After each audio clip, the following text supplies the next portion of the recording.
So what kind of sewing do you do? Are you a beginner? Or is it something specific, like you want to do patchwork or dressmaking or soft furnishings or crafting projects? The Singer 2263 can help you get that professional finish because you have stitches for different types of fabric. I'm going to show you stretch stitches in just a second. You have stitches for woven fabric, so that's practically any kind of dressmaking that you're going to be trying out.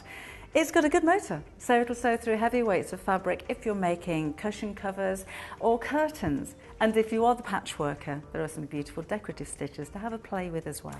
Now then, the stitches are on the dial right in front of you. I like the S, I think that looks really retro. So, dial's here, and we've got all of your stitches from your straight and your stretch stitches. They're the ones on the right hand side, so it could be zigzag and smocking stitches, blind hemming stitches. So the basic stitches that you'll need for most of your day-to-day projects. And then we have some overcasting stitches which help to stop your fabric from fraying, and there's plenty of decorative stitches that you can embellish your applique or your patchwork with. And this time we've got a 4-step buttonhole. I'm going to sew on stretch fabric, so I'm going to choose the straight stitch, which is this one, and you'll notice we've got a black stitch and a blue stitch. I want the blue. This is all explained in the manual that comes along with the machine, but this is like a back stitch. It'll go 2 stitches forward and 1 back, and I'll show you why in just a second. Because I'm choosing the stitch on the right hand side, which is the blue, as you come up to the next dial I need to choose S1. So if it's the left hand stitch, then you use all of these numbers here, which will take you from a buttonhole all the way through to 4, which is your stitch length. But when I'm stitching with the right hand side, I turn that dial to S1. On the top of the machine we have a stitch width. Now I want that set on 0. If sewing on the stretch fabric, if you increase the width, it will give you a slight zigzag look, which is fine if you're using it as a decorative stitch, but I don't want to. Easy to thread. It does have a needle threader, and all of the diagrams are on top of the machine. There's the tension that you probably won't need to touch unless you're doing something like shearing elastic or you're sewing through very fine fabrics. Reverse slippers here, front loading bobbin, and at the moment I've just got the zigzag foot on the machine. It does come to you with a zipper foot and a foot for sewing buttons on. Now this is stretch fabric, and in fact let me show you the difference first of all. If I was just to use a regular straight stitch, so I'll choose that now just by going back to the regular stitch selection here, then as I start to sew, it looks fine. I lift the foot up and just take my fabric out. So that's not a problem, that looks okay. The problem is, this is a stretch fabric. Those stitches don't stretch. So they're going to break, they're going to crack, and you're going to be walking around with a hole in your sweatshirt. So I'll just pull the loose threads off and show you the difference with the stretch stitch. So I'll do it over the other side, put my foot back down and change my stitch selection to S1. And then we'll do just the same length of stitch on the same fabric, and you can see the fabric jumping backwards and forwards because it's almost doing like a back stitch. And if you're sewing on woven fabric, it's more of a solid line than the regular straight stitch, so you can use that as a decorative stitch. But this time, when I stretch the fabric, the stitches stretch with it, so they're not going to break. And that means if you're doing repairs on something like a school sweatshirt or a polo shirt or any kind of jersey fabric, you've got the right, the correct, the professional stitch for stretch fabric.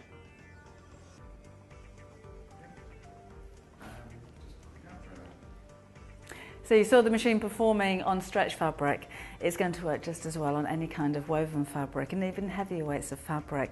A good looking machine, which is important if you're going to be taking this to classes because it looks so impressive.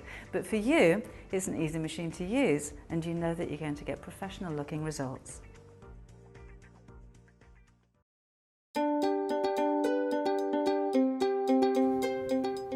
The way a sewing machine works, big picture, there's an upper thread and there's a lower thread.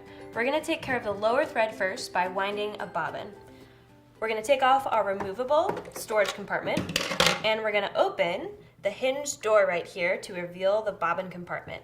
And I'm going to take out the bobbin case, which is this metal piece right here. I'm going to grab the hinged latch and pull it out.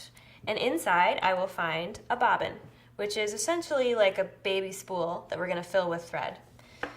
When you are working with your machine, you have a few spare bobbins that come with the machine, but if you need to get more, you want to make sure that you get Singer Class 15 transparent bobbins. Those are the bobbins that are compatible with this machine, and these will make it sew the best.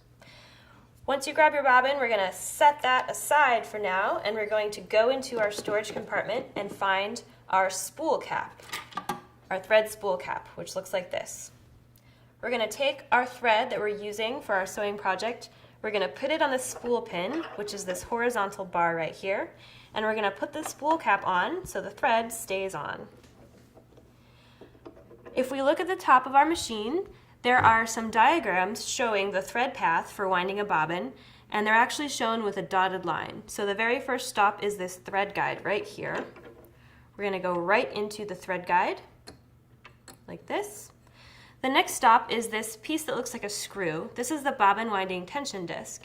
You want to take the thread and you want it to go under the head of the little screw and above this little washer. So it's kind of like flossing. You want to get the thread right in there under the screw so that there's a little bit of resistance or tension on it when you pull on it. We're going to take the tail of the thread and we're going to look at the bobbin and find the holes in the flat sides. There's no top or bottom, it doesn't matter which side that you choose. You're going to take the tail of the thread and go up through one of those little holes. So we're going into the hole from the inside of the bobbin and then coming out the top. We will hold onto the tail and we'll come over here to the bobbin pin. This is for winding a bobbin. We're going to push the bobbin down, it will snap in place, and you want to make sure that you push it all the way down on the bobbin pin. Otherwise, you might accidentally wind thread under the bobbin, and we don't want to do that. To tell the machine that we're going to wind a bobbin, we need to pop this pin over to the right, like that. Once you do all those things, you're ready to start winding. So you're going to hold onto the tail, above and out of the way, make sure you don't let go of it, and we're going to push on the pedal.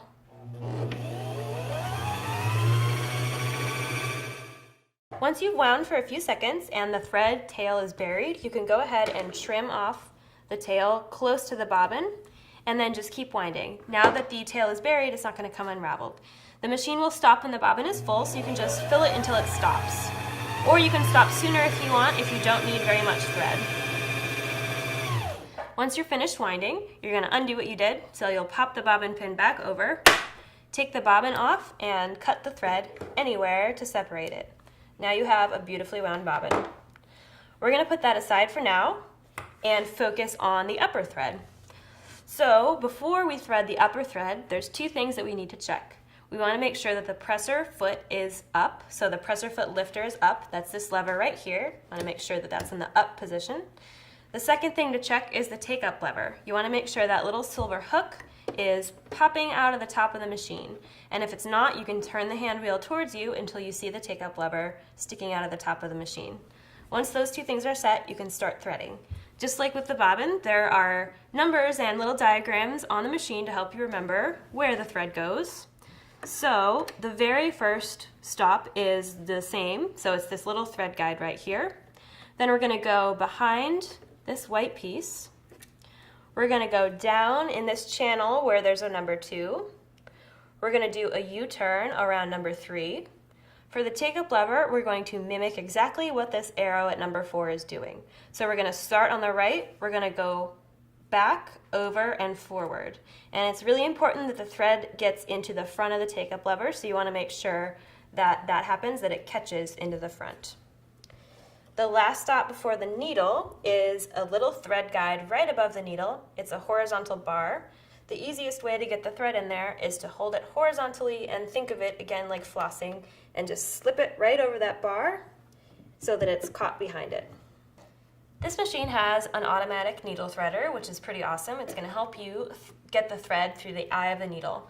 The most important part of using that is making sure that the needle is in the highest position before you try to use it. So you can wiggle the hand wheel around if you need to and just make sure that the needle is all the way at the top. So what we're going to do is we're going to catch the thread on this silver hook right there. We're going to push the needle threader down. A little tiny hook goes through the eye of the needle, and we're going to slide the thread back in between these two prongs, and then we'll let go of the needle threader. And a little loop pops to the eye of the needle. You can just grab that and pull the thread tail the rest of the way through, and your needle is threaded. Very easy. So we're almost done getting our machine set up to sew. The last thing is inserting the bobbin. So we have our bobbin that we wound. Now we need to put it into the machine. So your hinged cover should be open from when we took out the bobbin case. So you're going to grab the bobbin case and you're going to hold it with the little finger pointed up at 12 o'clock and the open side facing you. You want to hold the bobbin so that the tail of the thread coming off makes the number 9 shape. So if you imagine the thread tail is the stem of the 9 and it's kind of coming down off the right side of the bobbin. And holding the bobbin just like that, we're going to drop it into the case. And there's a groove that you need to find that's on the edge of the metal bobbin case, and you want to pull the thread into that groove under the metal tab until it snaps into this open space right here. So you want to hear it snap, but you also want to visually make sure that it's centered in this open space. It's very important. After you get it in, you can pull in the thread just to make sure you have it in right. The bobbin should spin clockwise as you pull in the thread. Now that we have our bobbin in the case, we can put the case back in the bobbin holder. So you want to hold it still so the little finger is pointed up at 12 o'clock. You can hold it by the hinged little latch right there, and we're going to slide it right into the bobbin holder. And there's a notch on the bobbin holder at 12 o'clock that matches that little finger, so you want to make sure that it lines up with that, and you can push it all the way in until the bobbin is seated in there. Very last step, we need to draw up the bobbin thread. So to do that, we're going to hold the upper thread with our left hand, and we're going to hand crank through a full stitch. So remember to turn the hand wheel towards you. We're going to turn this until the needle goes all the way down and comes all the way back up. And if you pull with your left hand a little, you'll see a loop pop up. This loop is the bobbin thread that was just pulled up by the upper thread. So we're going to grab that loop and pull it the rest of the way through to finish the threading process. Then we can put both tails together, slide them under the foot. We're going to close everything up. We're going to put our removable storage compartment back on, and now our machine's all ready to sew. Once you're all threaded, it's time to do a little test sewing and just make sure that you threaded everything correctly. We are going to set our stitch with the stitch selector dial right here. So there's lots of different stitches that your machine can sew, and here is a sample stitch out of all of them. You have your straight stitch and zigzag stitches, so the more common ones. You have some hem stitches, you have all the decorative stitches, and you have a lot of stretch stitches as well. The way that you select the stitch is with this dial, so we're going to go with a normal straight stitch for a test swatch. And you'll notice that one stitch is black and one is blue. So if we jump up here to the length dial, we want the black stitch to be selected, so that means we're going to pick a number in the black range of numbers. And a good number to pick is between 2 and 3 for a regular straight stitch. If you did ever want to access that blue, you would just turn the length dial over to the S1, and S means stretch, so those are all the stretch stitches. So we're going to put this back to 2.5, and we're going to jump up here to the width dial. So this is the other aspect of the stitch you can control. For just a regular straight stitch, we're also going to have that between 2 and 3, and you'll notice there's a little icon that's an oval with a dot in the center. So this is showing you that this is the center needle position. So this is what you want the width setting to be when you're using your straight stitch. So we're going to grab a little test piece of fabric, and we're going to give it a go and see how it looks. So I'm going to put my test fabric under the presser foot, and since I'm ready to sew, I'm going to lower the presser foot, and I'm going to use the guidelines on the right side of the foot to make sure that I sew straight. So I'm going to just pick one and follow it, push the pedal, and go for it.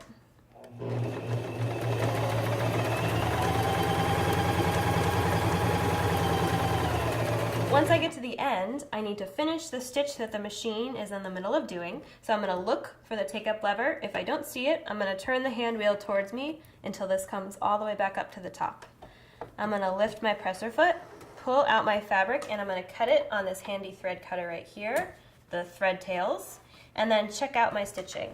So it's looking pretty good. So you want to make sure your stitches are nice and even and flat from both sides of the fabric. Some examples of stitches that didn't go so well are these two right here. So if your stitching looks a little bit loopy on either side or just a little bit wonky like this, then you probably just need to rethread and just give it another test. If you want more information about any of these stitches, about settings and when to use them, you can check out the stitch reference guide on the Singer website.